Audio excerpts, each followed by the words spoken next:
Bonjour, bienvenue sur ma chaîne. J'espère que tu vas bien. Alors comme tu l'as vu sur le titre de cette vidéo, aujourd'hui on va parler de contentement. Et surtout de se rendre compte que peut-être on a beaucoup plus que ce qu'on pense avoir. Souvent, quand on demande aux gens ce qu'ils veulent dans la vie, eh bien, ils répondent qu'ils ont juste envie d'être heureux. Et de la même manière, si on leur demande ce qui les rendrait heureux par rapport au métier de leurs enfants, ils répondent « Oh, peu importe, du moment qu'ils soient heureux ».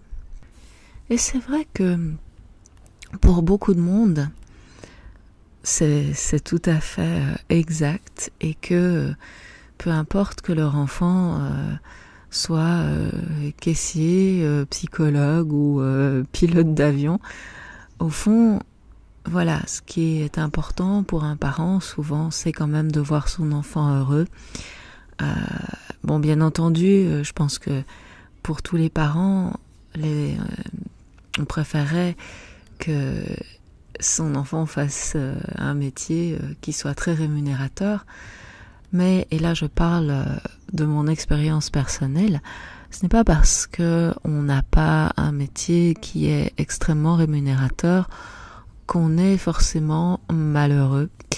Et de la même manière, ce n'est pas parce qu'on a un métier qui est moins rémunérateur qu'on est moins heureux. Bon. Ce petit préambule étant mis en place, eh bien, je me rends compte aussi, et là j'ai l'impression que les cloches sont assez d'accord avec moi, que finalement, on passe plus de temps à courir après le bonheur qu'à le vivre. Et que on passe d'un extrême à l'autre. C'est-à-dire que on n'est pas bien, on est malheureux, et puis tout d'un coup, on est dans le bonheur, dans la joie. Et c'est un petit peu comme si les états intermédiaires soit étaient flous, soit n'existaient pas. Par exemple, si je te dis maintenant, si tu regardes en arrière et que tu penses aux périodes dans ta vie où tu as été heureuse ou heureux, ou que tu as cru l'être, de quoi est-ce que tu te souviens? Par exemple, si tu es parent, et surtout je vais dire maman parce que pour les papas c'est un petit peu différent, mais le jour où tu as accouché, est-ce que c'est du bonheur que tu as ressenti réellement pendant l'accouchement? Le bonheur, il est venu après, on est bien d'accord.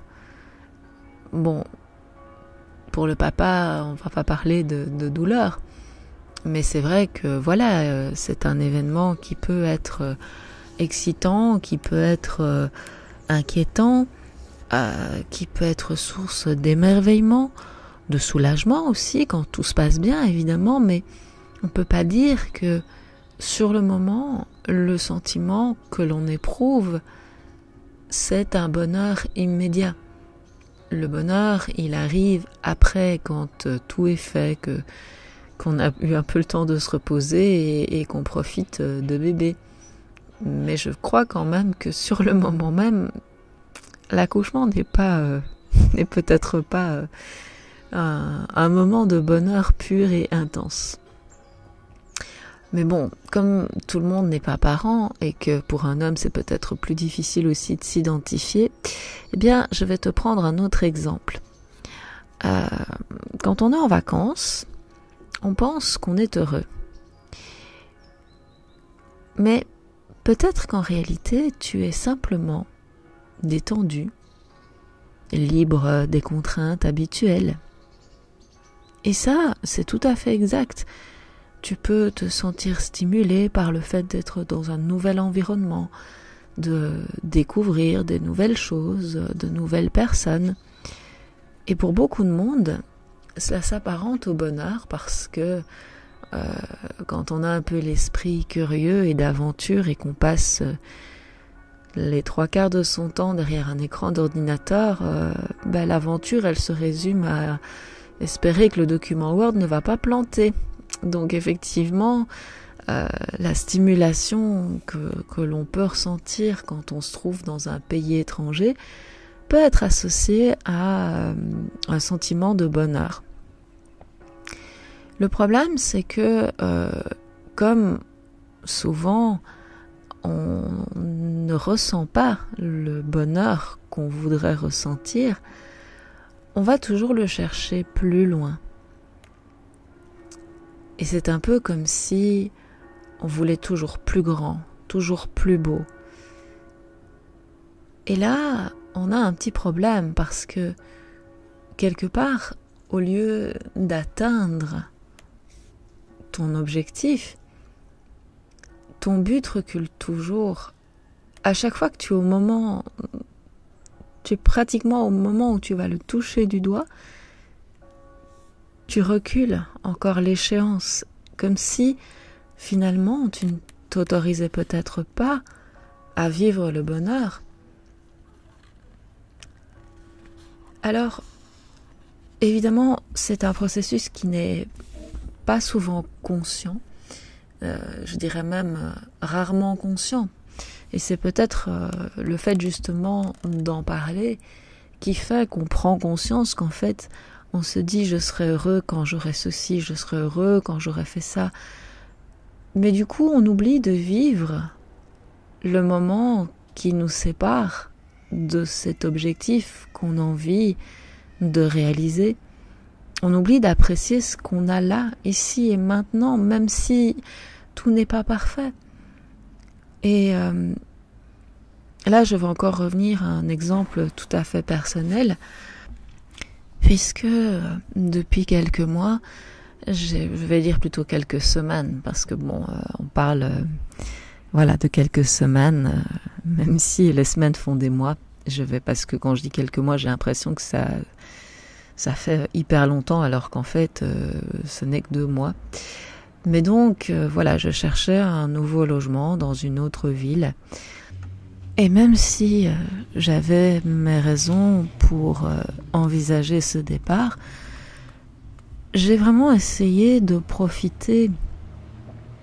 Et au moment où j'enregistre cet audio, eh bien je continue à profiter de ce que j'ai en ce moment, parce que oui, le changement, c'est quelque chose que j'ai souhaité pour des raisons personnelles, mais ça n'empêche que là où je vis depuis plusieurs années, c'est un endroit que j'ai choisi, c'est un endroit dans lequel j'avais envie de faire certaines choses, un endroit auquel je me suis attachée d'une certaine manière aussi, parce que même s'il ne m'appartient pas, j'ai placé des espoirs, de l'énergie, je me suis investie dans cet espace, je l'ai décoré, je l'ai aménagé, je l'ai réaménagé. Bref, j'en prends soin au quotidien et du coup, petit à petit, je suis en train de me détacher de cet espace puisque je dois le quitter. Et même si je tends vers autre chose depuis plusieurs semaines, comme je te le disais, ça ne m'empêche pas d'apprécier les moments que j'ai ici, d'apprécier tout ce que j'ai. Et c'est vrai que, bien sûr, sachant ce que j'avais ici, je ne pouvais pas m'empêcher de ne pas le mettre en balance avec ce que je voyais sur le marché immobilier. Et donc, tout ça pour te dire que même dans des moments de transition comme un déménagement, où beaucoup de monde serait, comme je l'ai été par le passé, dans le rejet total de l'espace dans lequel ils habitent parce qu'ils ne pensent plus qu'à l'autre maison ou à l'autre appartement, eh bien j'arrive quand même à continuer à apprécier ce que je vis ici au quotidien, à trouver de la joie dans ce que je fais, parce que j'ai envie d'être heureuse même maintenant. Et là je ris parce que j'ai ma Jaya qui est sur le dos, les pattes en l'air et qui s'étire au soleil, et je peux te dire que elle apprécie la terrasse parce que j'enregistre cet audio sur ma terrasse. Et même si on va avoir une chouette terrasse là où on va aller habiter, voilà, on profite toutes les deux de la terrasse qu'on a ici et des moments qu'on peut partager ici pour l'instant. Le petit rayon de soleil qui donne envie de se mettre dehors et voilà. Donc là où je veux en venir, c'est que le bonheur et le contentement, ce sont deux choses complètement différentes. Et le contentement, c'est quelque chose qui est tout à fait atteignable, parce que ça signifie simplement que tu apprécies le moment présent, que tu apprécies ce que tu as. Et si le contentement amène au bonheur, le bonheur, c'est pas forcément le contentement, du moins à mon sens. Par exemple, quand tu rencontres quelqu'un, tu as envie de tomber vraiment super amoureux, d'avoir un coup de foudre, le cœur qui bat à 200 à l'heure, et c'est ces moments où on découvre la personne et on a l'impression que chaque fois qu'on est avec la personne, on est au 7e ciel. Et c'est vrai que ça nous donne l'impression que ça, c'est le bonheur. Mais finalement, le bonheur, est-ce que c'est quelque chose qui est permanent? Par expérience, moi je peux te dire que le bonheur, c'est un état qui est passager. Surtout dans une relation amoureuse. Pourquoi ? Parce qu'on est deux. Et que donc forcément, même si nous, on est bien, enfin je veux dire moi par exemple, si mon ami n'est pas bien, et qu'il a quelque chose qui le dérange, qui me fait un reproche, mais forcément le bonheur que je peux avoir de le retrouver ou d'être avec lui, il retombe un peu comme un soufflet.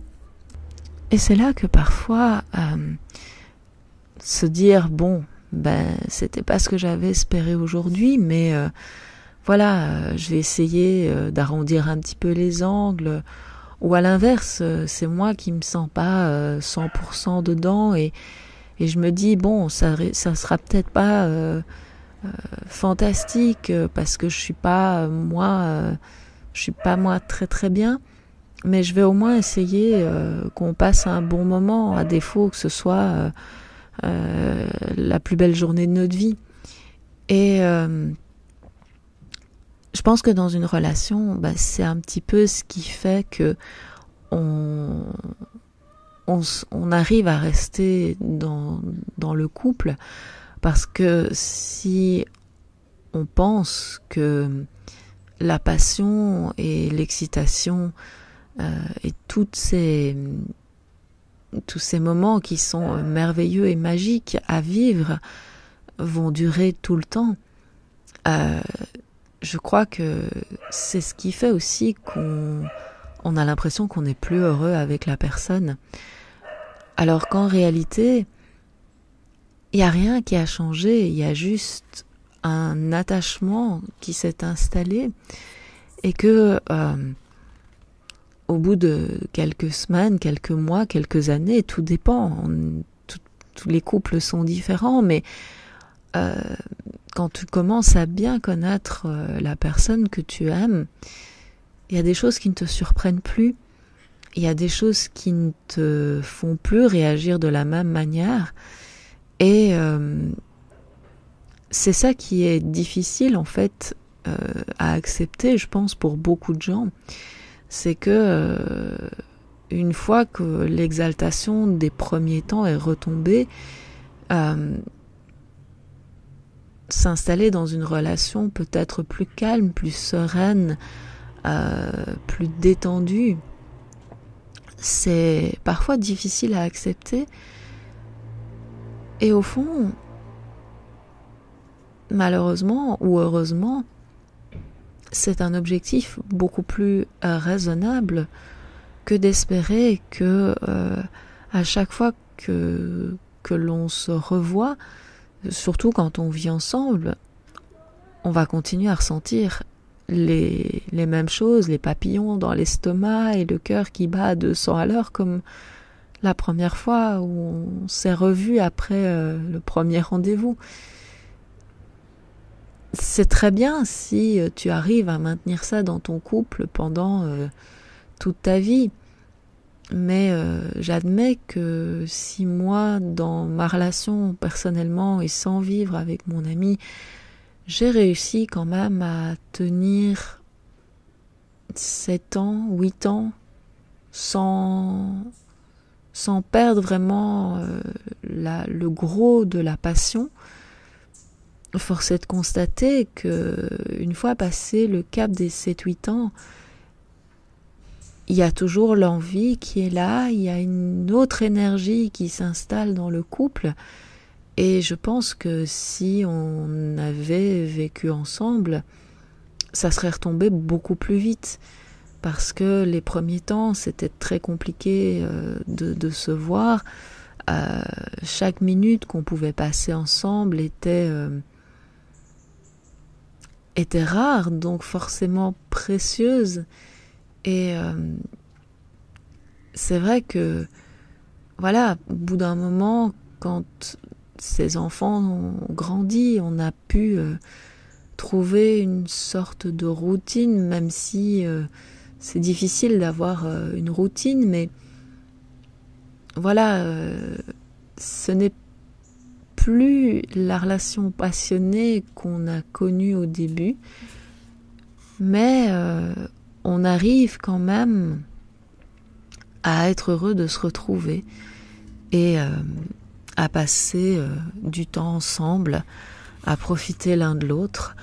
Donc, j'ai envie de dire qu'au final, si après 15 ans, on a quand même toujours envie de passer du temps ensemble, c'est peut-être que finalement, la passion des débuts n'a peut-être pas besoin d'être là en permanence. Alors là, j'insiste quand même sur le en permanence parce que il faut quand même qu'il y ait des moments un petit peu plus passionnés parce que sinon, je pense que voilà, selon les personnes, ça pourrait devenir un petit peu trop monotone.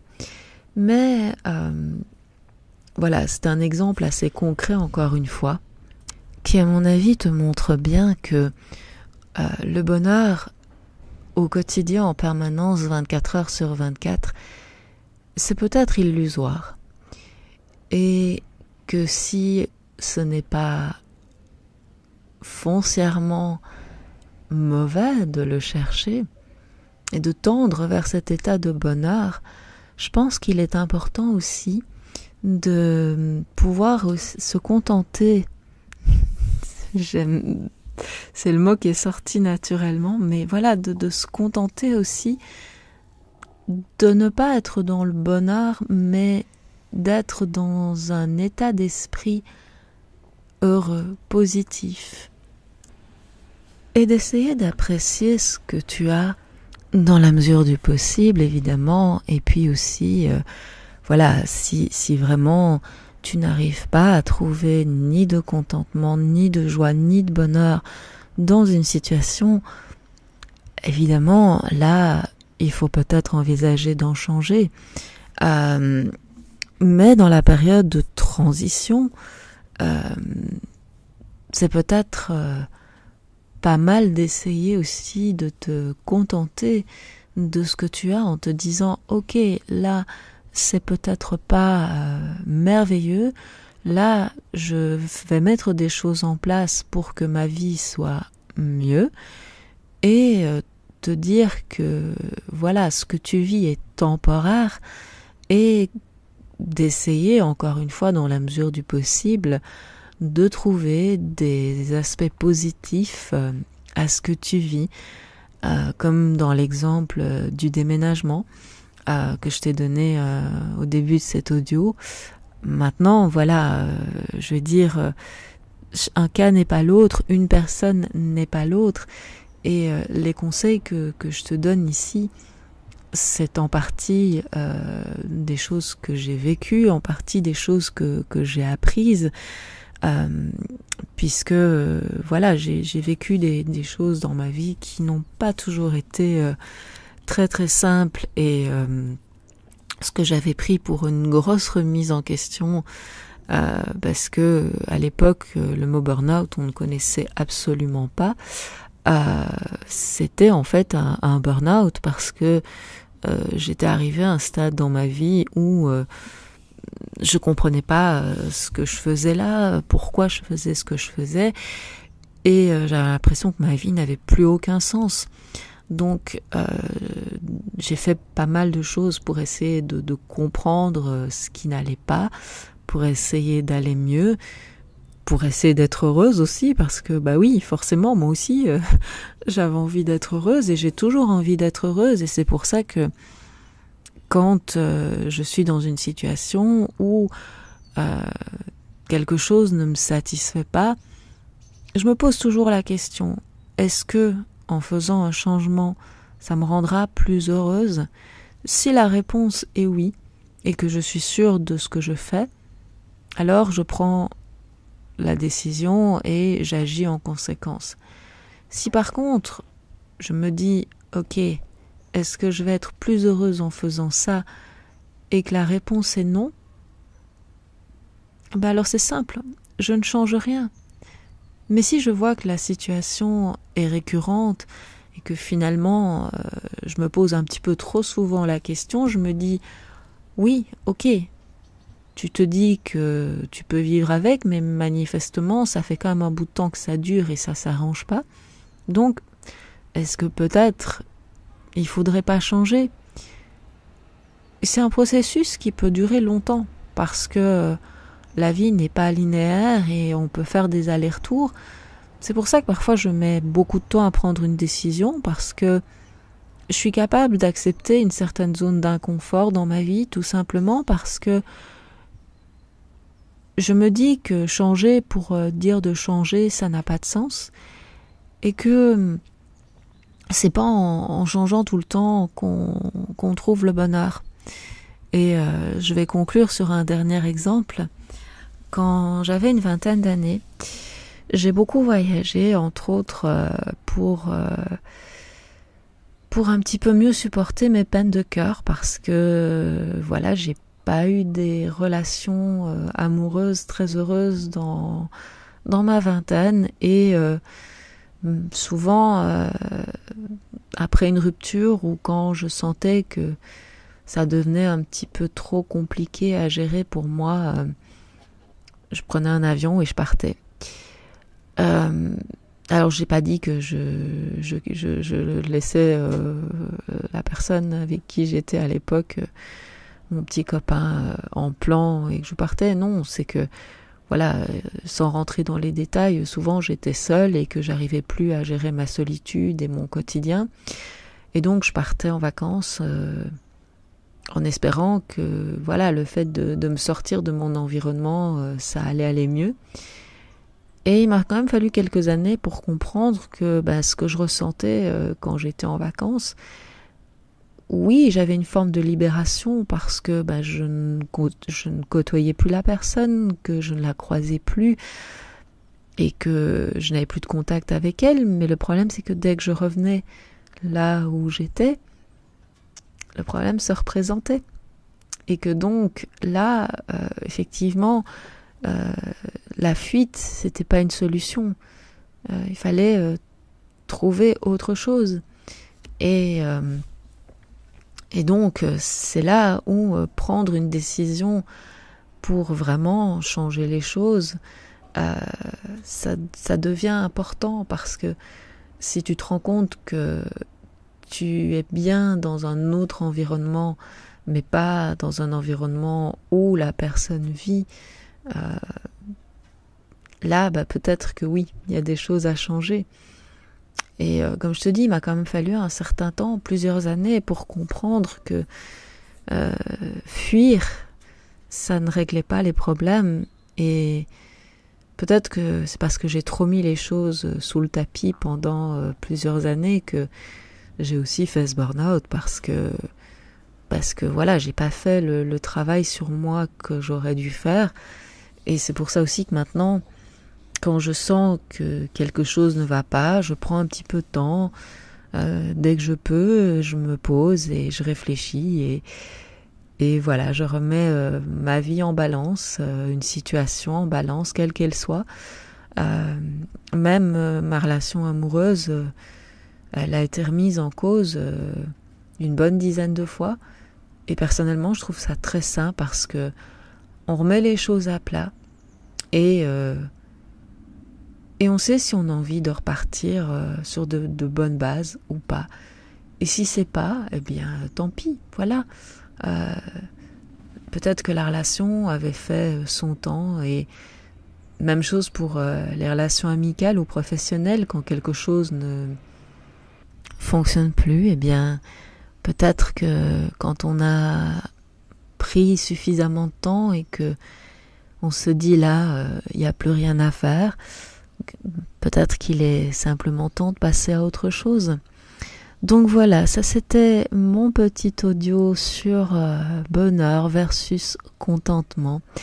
J'espère qu'il t'aura aidé. Si tu as besoin d'en savoir plus, que tu te dis que tu es dans une situation où tu aurais peut-être besoin d'un petit coup de main pour t'aider à voir clair, n'hésite pas à me contacter, parce que peut-être que je peux t'aider à y voir plus clair. Peut-être que simplement, vu que je me suis déjà posé ces mêmes questions, que je peux t'aider à te les poser et peut-être te permettre de prendre une décision ou pas, encore une fois.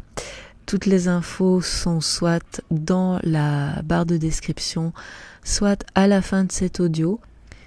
Donc, tu n'as qu'à m'expliquer la situation. Et si je peux faire quelque chose, eh bien, on se rencontrera soit via Skype ou un autre moyen virtuel, ou éventuellement en vrai. Voilà. Écoute, je te souhaite une très très belle journée et profite bien de ce qui est, parce que on ne sait pas de quoi demain sera fait, et chaque jour est une opportunité, à toi d'en faire la plus belle des opportunités. Si cet audio t'a déjà aidé, tu peux me laisser un petit pouce bleu, peut-être t'abonner à la chaîne si ce n'est pas encore fait, ou alors la partager, que ce soit la vidéo ou ma chaîne, à quelqu'un à qui ça pourrait servir. Et dans tous les cas, je te remercie pour ton soutien à la chaîne et pour ton écoute. À très bientôt.